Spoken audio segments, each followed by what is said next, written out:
Mesdames et messieurs, bonjour, bienvenue sur cette chaîne YouTube, bienvenue ici dans cette vidéo où je vais vous donner des informations capitales et substantielles pour vous et surtout pour vos arrière-petits-enfants. Donc nous sommes ici à Cape Coast, plus précisément à Elmina Castle, c'est-à-dire au château des esclaves. Et je vais vous faire un petit cours d'histoire que vous pouvez trouver sur YouTube, Facebook, mais mixé à la pensée métaphysique, mixé à la stratégie métaphysique, que nous allons convertir en énergie et que cette énergie puisse te permettre, vous qui êtes en train de suivre cette vidéo, de poser des actions aujourd'hui, de travailler dur dans ta vie, parce que nous ne voyons pas les choses. Et Emerson a dit, we don't see things as they are, we see things as we are. Nous ne voyons pas les choses telles qu'elles sont, nous voyons les choses telles que nous sommes. Et chaque chose qui se passe dans la vie, vous ne pouvez pas avoir les mêmes perceptions. Donc ici, à Elmina Castle, c'est vrai, ça va faire ma deuxième fois.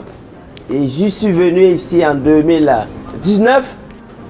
Vous allez bien observer le château, sa grandeur.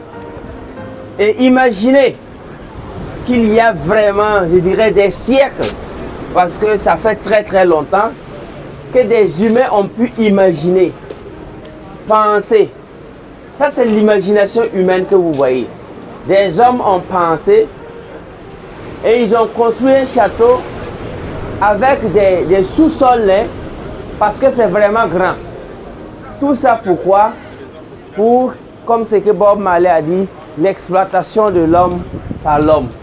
Maintenant, si je vous parle d'histoire, chacun de vous peut aller sur Google ou YouTube, trouver comment l'esclavage s'est passé. Mais ce n'est pas ça qui m'intéresse beaucoup, parce qu'il faut falloir souvent fouiller dans le passé. Parce que beaucoup de gens, quel sorcier aimerait que toi tu cherches dans le passé? Tous ceux qui ont fait du mal ne veulent pas que tu étudies le passé. Et pourtant, sans le passé, on ne va rien foutre dans le présent et encore moins préparer le futur. Donc les trois temps là, le passé, le présent, le futur, c'est vraiment à maîtriser. Donc c'est pourquoi dans ce château, je veux seulement d'abord que vous fassiez une visite panoramique de ce château et notez bien qu'il y a eu des mensonges aussi quand on vous raconte l'histoire, quand on meurt. Imaginez-vous 3000 ans avant Jésus-Christ, s'il vous plaît. 3000 ans avant Jésus-Christ, nos ancêtres, les pharaons, ont construit les pyramides. Regardez, dans cette vidéo, je vous laisse regarder les pyramides. Regardez un peu la beauté des pyramides, s'il vous plaît, pendant que je parle. Donc, et si vous voyez, comparez les pyramides à ça, et notez bien que les pyramides, l'esclavage, c'est juste après la chute des pharaons, n'est-ce pas? Donc, et en quelle année toutes ces grandes pyramides de Khéops, de Gizeh ont été construites? En quelle année cette science a été maîtrisée en Égypte par des Noirs? On parle même de la découverte de tout ce que vous pouvez imaginer. Voyez-vous, 1000 ans après tout ça, qu'on va commencer la traite négrière, l'esclavage. Et on vous fait croire que c'était de la main-d'œuvre qu'on venait ramasser. C'est-à-dire des gaillards qui partaient travailler dans des champs de coton. C'est vrai, ça c'est la partie qu'on veut que toi tu vois. Mais imaginez-vous des gens qui ont conçu des pyramides, qui ont maîtrisé la science, l'astrologie, mathématiques, génétique, tout ce que vous pouvez imaginer. Et c'est eux, les enfants et les descendants, qu'on dit que ce sont juste des bras valides. Ça ne va pas chez vous. Commençons à réfléchir un peu, s'il vous plaît. Parce que ce mensonge-là, vous ne pouvez pas l'avaler et créer un business même qui va prospérer. Lorsque ces genres de croyances existent dans vos esprits, dans vos cerveaux, je suis désolé de vous le dire que ça ne va pas marcher. Donc je vous veux d'abord que vous repartez avant même l'esclavage, s'il vous plaît. Repartez visiter ce que les pharaons ont fait. Nos pharaons noirs, les Ramsès ont fait. Qu'est-ce que les Toutankhamon ont fait? Ils ont maîtrisé quoi? Et c'est après ça que maintenant l'esclavage va venir. Selon vous, c'est la main-d'œuvre qui sont venus ramasser ou bien c'est des cerveaux qui sont venus ramasser? Parce que si vous avalez ces types de mensonges, je suis désolé, vous-même vous n'allez même pas pouvoir créer quoi que ce soit.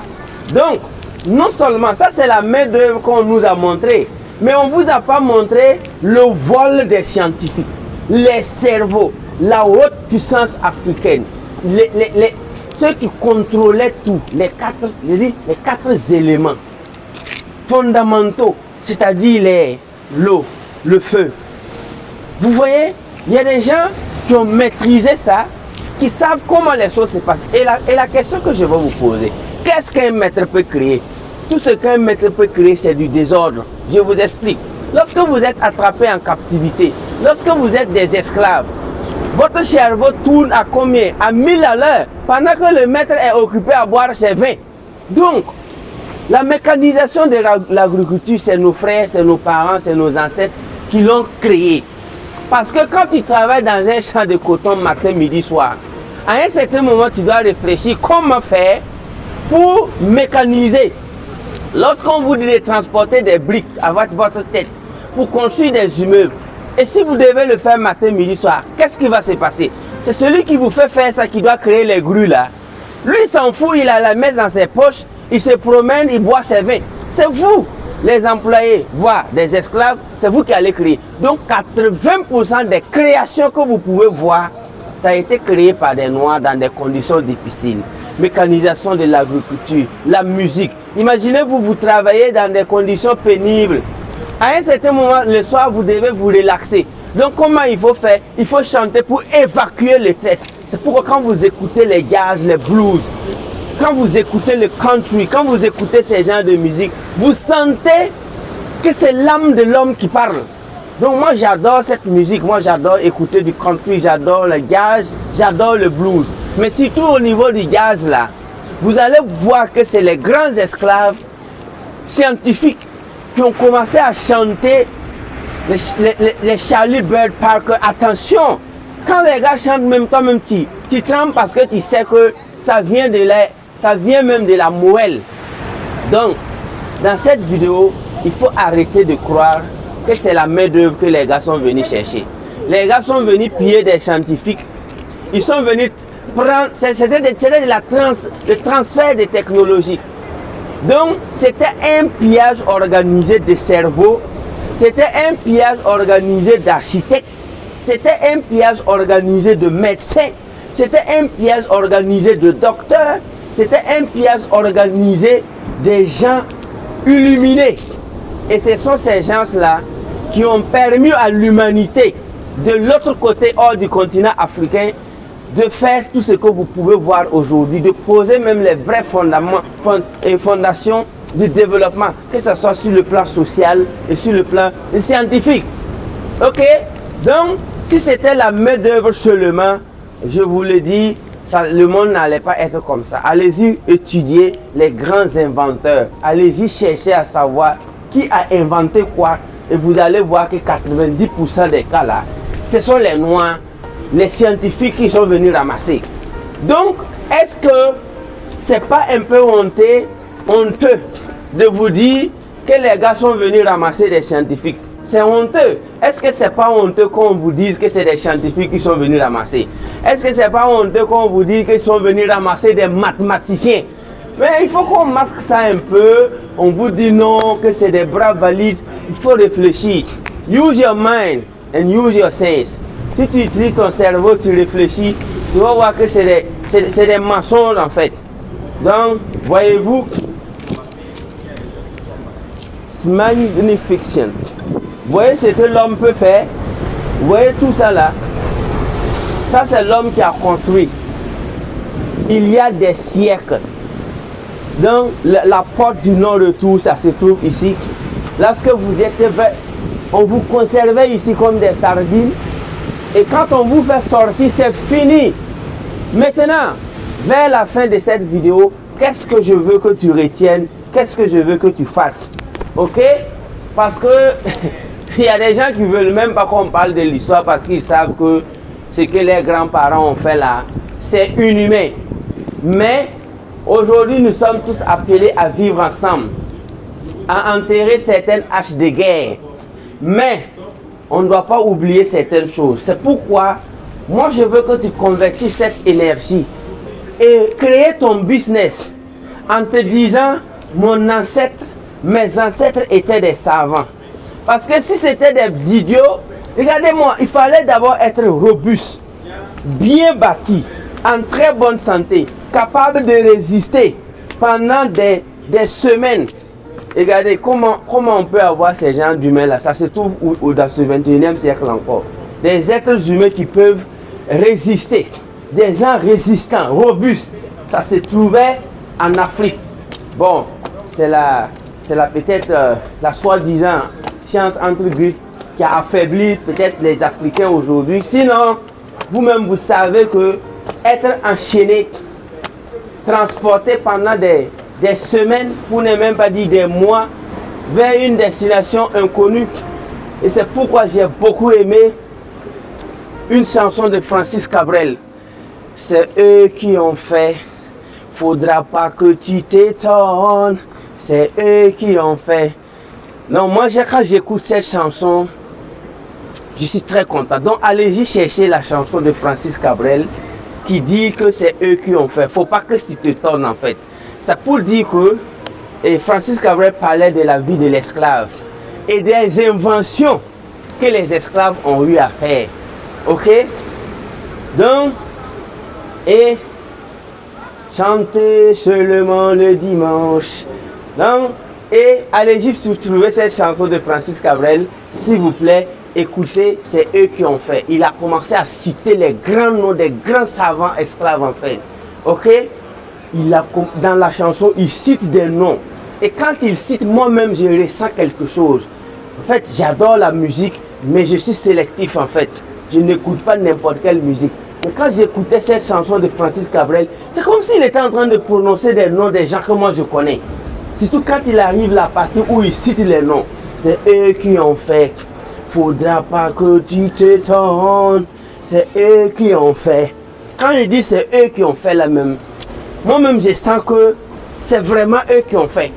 Maintenant, si on a écrit dans des papiers, dans des écoles bizarres, pour vous mentir que c'est de la main d'œuvre, c'est ce qu'on voulait vous montrer. Ce n'était pas de la main d'œuvre seulement, c'était composé des savants de dernier niveau. Et c'est eux qui inventaient quand les autres brevetaient. Parce que tu peux inventer et puis le maître va ramasser, aller breveter. Dire que c'est pour lui. C'est ce qui s'est passé. Pendant ce temps-là, les gars inventaient seulement. Et il y a des gens, moi je ne vais pas acheter un esclave qui va venir inventer quelque chose et moi je ne vais pas ramasser, aller breveter. Pourquoi? Donc, puisque j'étais payé, donc tout ce que tu découvres, tout ce que tu fais, donc je prends, je manque, c'est moi. Donc on a des faux inventeurs qu'on nous a montrés. On a des inventeurs, des usurpateurs d'invention qu'on nous a montrés, croyant que c'est eux qui ont inventé. Alors que c'est faux. Tu ne peux pas être occupé à boire du vin, à caresser tes femmes et tes maîtresses, et puis créer quelque chose. Regardez-moi ça. Les maîtres des esclaves, qu'est-ce qu'ils faisaient? Ils vivaient une vie extravagante, une vie de luxe. Qu'est-ce qu'ils faisaient? C'était les femmes, les vins, et puis la contemplation de leurs esclaves. Lui, là, il va créer quoi? Il va inventer quoi? Ce sont nos ancêtres, nos arrière-grands-parents esclaves qu'on a ramassés, qui ont créé tout ce que vous pouvez voir. Toute la technologie, 90% de la technologie que vous voyez aujourd'hui, c'est eux qui ont créé, puisqu'ils avaient créé ça. Les pyramides d'Égypte, ça se trouve où? Ça se trouve en Afrique. Et qu'est-ce qu'ils ont fait dans les pyramides? Allez-y lire les hiéroglyphes. Allez-y chercher à connaître ce qui se trouve dans les pyramides. Vous allez voir que tout est là-bas.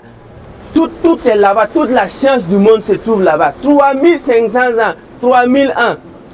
Pourquoi c'est comme ça? Maintenant, on va venir vous mentir, vous faire avaler du n'importe quoi comme quoi. On les enchaînait, c'est vrai. Mais est-ce que les cerveaux étaient enchaînés?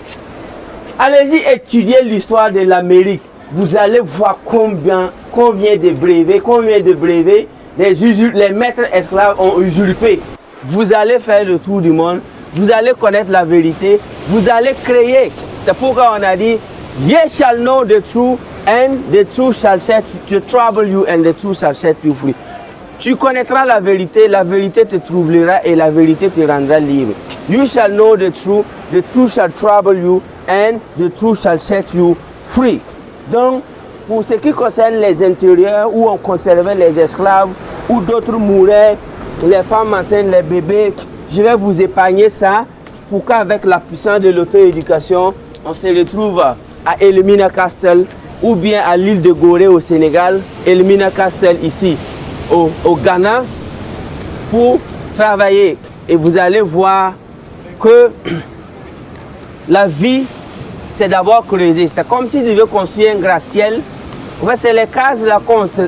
Si tu veux construire une petite case, tu arrives seulement et puis tu te mets à construire. Mais si c'est gratte-ciel, tu dois passer des temps ou du moins des mois à creuser. C'est-à-dire la fondation.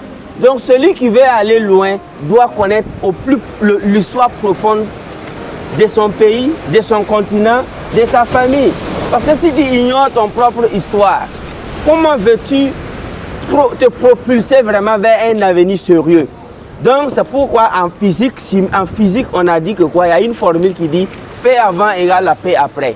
C'est-à-dire Waka Bobo égale la Bobo Waka. Ça veut dire que quoi? Si tu veux aller à 100 mètres d'altitude, et tu peux creuser, aller de façon profonde à 100 mètres. Tu vois, c'est équilibré.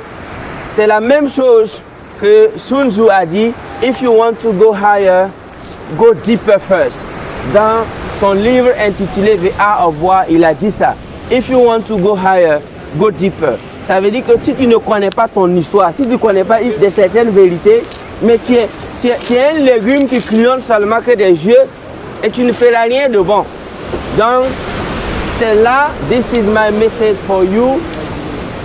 Et à l'entrée, on a vu Thomas Sankara, on a vu Patrice Lumumba, on a vu Malcolm X, on a vu Marcus Garvey, on a vu Kwame Nkrumah. En tout cas, à l'entrée, on a vu les grands héros africains. Et nous, on était en train de lire les citations, ce que Kwame Nkrumah a dit, ce que Gary Rawlings a dit, ce que Malcolm X a dit, ce que Marcus Garvey a dit. Ils sont nombreux. Vraiment, c'est titan vraiment africain. Donc, pour ma part, si tu es africain, tu suis cette vidéo, il faut noter que ton histoire ne s'arrête pas à l'histoire de ton père et ta mère qui t'ont mis dans la pauvreté. Il ne faut pas penser à tes parents qui t'ont mis au monde dans la pauvreté. Pense à ton arrière-grand-père et tu vas t'en rendre compte que tu fais partie d'une lignée de scientifiques, de savants, tout africains, de façon aléatoire, vient d'une famille hautement scientifique. Seulement, on vous a poussé à prendre l'histoire de 1000 ou bien l'histoire même racontée après la Deuxième Guerre mondiale. Voilà. Beaucoup d'historiens ici sont des... Je ne sais même pas quel mot qualifier. Bon, je ne vais pas dire ça. Mais il y a plusieurs historiens en Afrique qui pensent que l'histoire c'est 1918, 1914, 1918, 1939, 1945, et quand ils racontent l'histoire, tu crois que l'histoire de l'Afrique commence après une guerre qui n'a jamais eu lieu en Afrique. Et s'ils vont parler maintenant de l'esclavage, on va nous dire que non, que c'est des miroirs qu'on prenait pour échanger. Vous voyez, ces bêtises-là, vous ne trouvez pas que c'est des bêtises? Des gens qui ont construit des pyramides et on vient échanger des miroirs avec les descendants. Ça ne va pas chez vous, non? Avec des peignes. Ça, c'est la partie mensongère, en fait. Enfin, c'est la partie mensongère.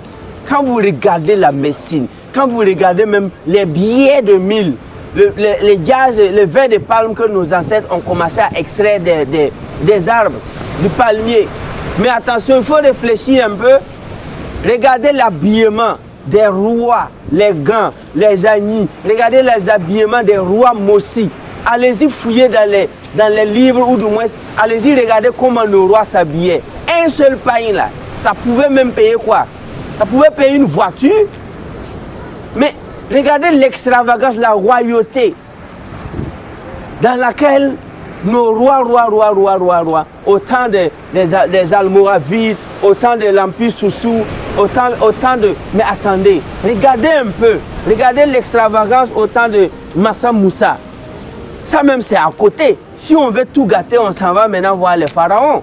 On s'en va en Égypte voir les pharaons, les Ramsès, les Toutankhamon, les Toutmosis. Mais attention, c'est là-bas que les gens sont venus apprendre à vivre. Comment être extravagant, comment être riche, comment être romantique.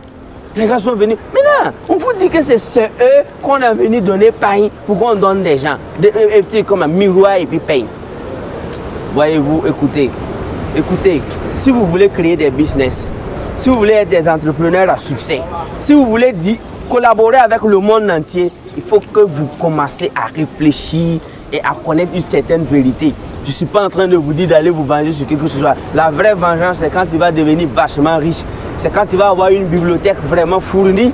C'est quand tu seras en mesure de parcourir le monde avec ta femme et tes enfants. C'est quand tu seras en mesure d'employer n'importe quelle nationalité. C'est à ce moment que tu peux dire que tu as réussi. Donc, on ne vous invite pas à une vengeance qui n'a pas de sens. Parce que la meilleure manière de se venger, c'est d'être vachement milliardaire. La meilleure manière de se venger, c'est d'acheter tout ce que tu veux, d'aller partout dans le monde et de construire vraiment des gens aussi. C'est ça. Sinon, vous-même, vous voyez que la méchanceté de l'homme n'a pas commencé hier, encore moins avant-hier. La méchanceté de l'homme a commencé il y a longtemps, mais on est appelé à vivre avec et c'est à toi de tirer ton épingle du jeu. Donc, le monde entier vient ici. Vous allez voir que toutes les nationalités viennent savoir l'histoire et la vie doit continuer. Donc, un Africain ne doit pas être un idiot, s'il vous plaît. Quand vous voyez un Africain qui gaspille son temps, qui n'est pas en train de lire des livres, en fait, il est malade parce qu'il ne connaît même pas son propre histoire. Il ne sait pas qui étaient ses parents, qui étaient ses ancêtres. Il se limite vraiment à son père et à sa mère. C'est pourquoi, si vous lisez bien la puissance de l'auto-éducation, ça c'est la haute puissance. Hein. Voilà. Je vais vous lire juste une partie ici. Que j'étais un héritier inconscient de mon héritage. Mais je viens de prendre conscience de cet héritage et de qui je suis réellement. Je me suis longtemps focalisé sur mes deux géniteurs, oubliant que mon créateur est Dieu. J'avais oublié que j'ai le même père que tous les prophètes réunis, que j'ai le même père que tous les scientifiques, les savants, les sages, les riches que l'humanité a connus. Donc, ça c'est juste un passage que je vous lis. Donc, plusieurs personnes ont oublié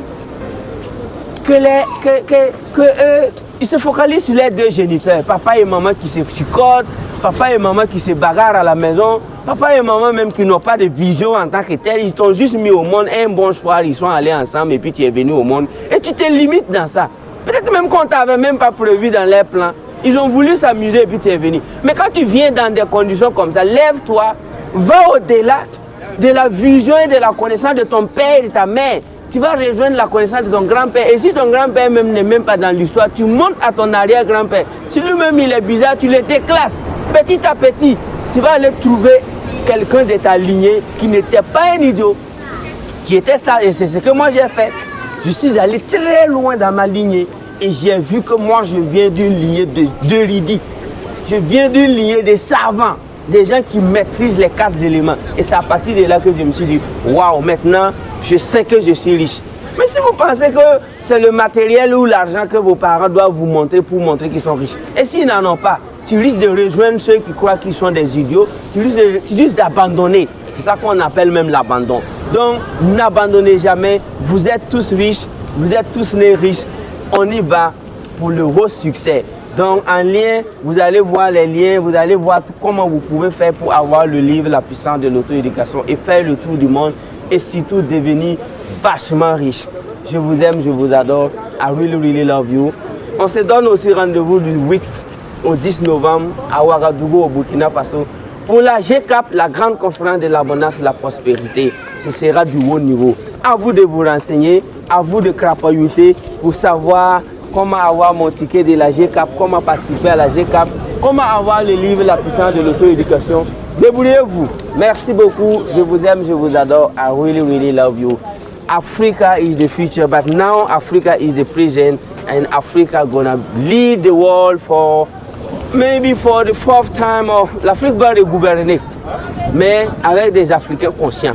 Merci beaucoup. Ciao.